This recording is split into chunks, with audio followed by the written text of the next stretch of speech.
સમાચારો સાબરકાંઠાથી મળી રહ્યા છે। સાબરકાંઠા કલેક્ટર કચેરીને બોમ્બથી ઉડાવી દેવાની ધમકી મળી છે। કલેક્ટર કચેરી સહિત જિલ્લા સેવા સદનમાં પોલીસ કાફલો ખડકી દેવાયો છે। બોમ્બ અને ડોગ સ્ક્વોડની ટીમ કલેક્ટર કચેરીએ પહોંચી છે। કલેક્ટર કચેરી અને સેવા સદનમાં સઘન તપાસ હાથ ધરવામાં આવી છે। કચેરીમાં શંકાસ્પદ વસ્તુ ન લઈ જવાય તે અંગે તપાસના આદેશ આપી દેવામાં આવ્યા છે। આ અંગે વધુ માહિતી સંવાદદાતા અવનીશ ગોસ્વામી આપી રહ્યા છે। અવનીશ, સાબરકાંઠા કલેક્ટર કચેરીને બોમ્બથી ઉડાવી દેવાની ધમકી મળી છે, જાણવા માંગીશું હાલ શું કાર્યવાહી કરવામાં આવી રહી છે?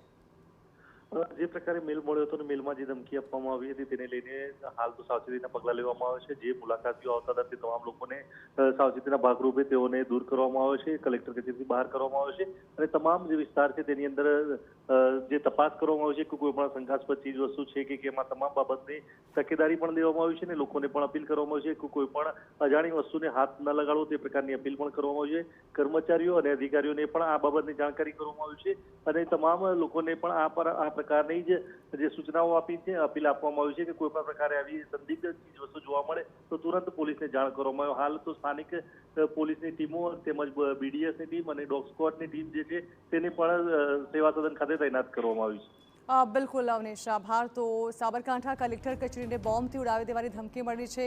આ અંગે પોલીસનો કાફલો મોટો ખડકી દેવામાં આવ્યો છે, તપાસ હાથ ધરવામાં આવી રહી છે, પરંતુ હજી સુધી સદનસીબે કોઈ શંકાસ્પદ ચીજ વસ્તુ ત્યાંથી નથી મળી આવી।